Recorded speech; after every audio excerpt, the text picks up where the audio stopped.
so it's been about 30 minutes. It's pretty solid. So now what I'm going to do is I'm going to take the finishing sandpaper, which is the 320 grit. I'm going to try and smooth this out as much as possible. And then once that's done, I'm going to come back with the primer.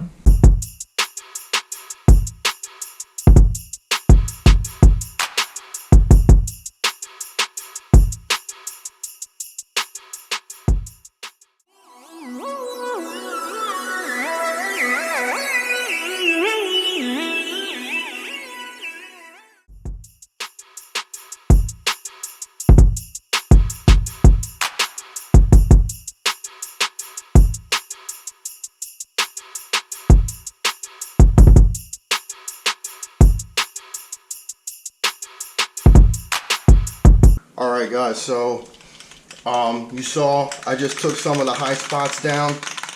Now I'm going to come back and I'm going to apply the automotive primer.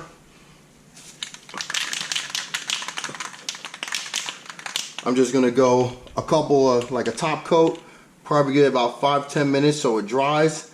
Then once that's done, I'll come back and then I'll do a heavier wet coat.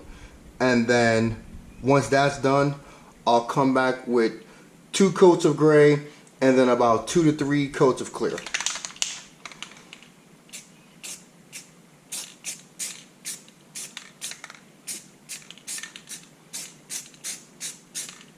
Alright, so just real quick, this whole process is very similar to like plasti dipping. So if you've ever done any plasti dipping, prepping your surface, grinding it down, sandpapering, stuff like that, it's very similar. It's not really difficult. It's just take your time, get the job done right. Preparation is key.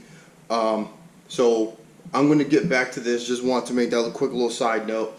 And probably about 10 minutes, I'll come back. I'll do a full wet pass, going back and forth, overlapping. And then once that dries in about another 15-20 minutes, then what I'll do is I will come back and put on the actual color. So we are on to the final step. I hope that shadowing doesn't get in your way. But we are on the final step of applying the color to the treated area. So it seems a tad bit brighter. But then again, this area that I'm showing you right now is a little dirty versus it being brand new. You can see with the patches, like I said, it's not going to be perfect. I'm not looking for perfect. I'm just looking for good enough to pass inspection.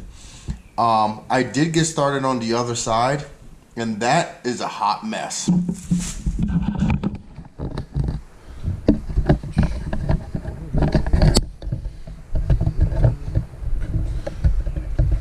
So for the other side, it's scary.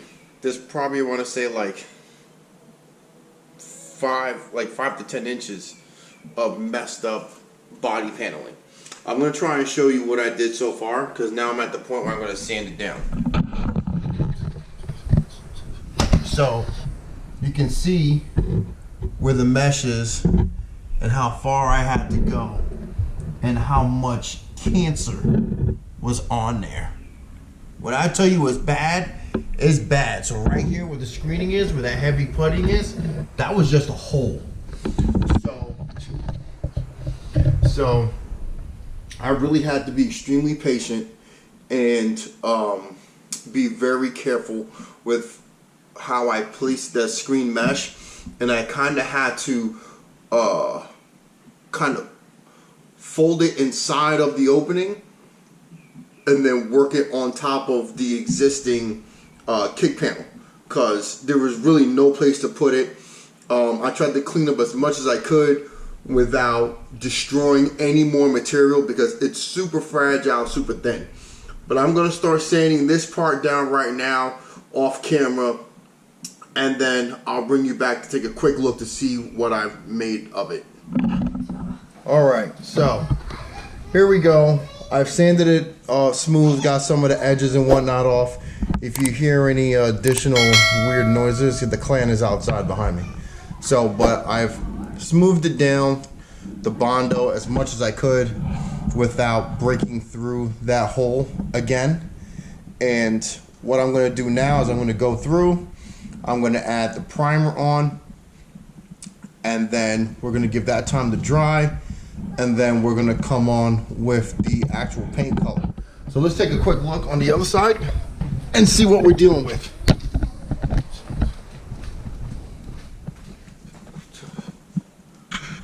So right now, this is the first coat of gray that we have. I'm about to do a second coat right now, and then once that's done, we're just gonna clean it up, give it the rest of the evening to cure and set, and then, oh wait, I'm sorry, I'm gonna do another coat, and then I'm gonna come back with a few clear coats. Alright, so we're back on to the driver's side where the massive gaping hole was. So now that the first light coat of primer has dried, I'm gonna come through with my heavier wet coat, and then we will go to the other side and apply the clear coat.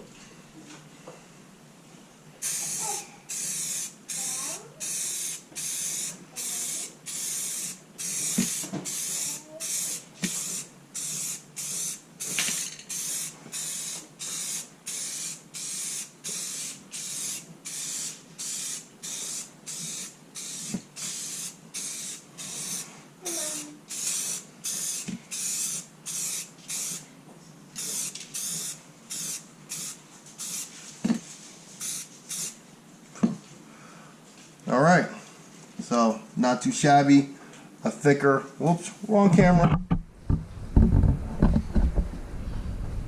We got a thicker coat the second time around. Like I said, we're not going for perfection, we're just going for passability. I think I got a little carried away. So what I'm going to do is I am going to give that some extra drying time. But overall, it's not looking too bad. I think the real test will be once I'm done, clean it up, and see how everything blends. You can definitely see some waves happening. Not quite sure how well it's showing up on camera, but I think it's doing all right. Once this is done, my goal is going to be to then take what I've learned over to the Jetta, because the trunk lid is pretty badly rusted. I'm gonna show you guys real quick. Say hi to the kiddos. Hi guys. And the wife runs away. So if you can see, I have a nice little line right here at the bottom of the trunk lid. That hasn't eaten through any of the metal yet, but what I will be doing is I will be cleaning that up with a wire wheel brush and my die grinder. And then we'll be able to there forward, do what I did on the Forte with less maintenance though. I won't have to worry about patching anything. This will be a grind, clean, primer, and paint job. It'll be much easier. Okay. So we are done for today on this side. And the other side is almost there. Let's go around, take a look.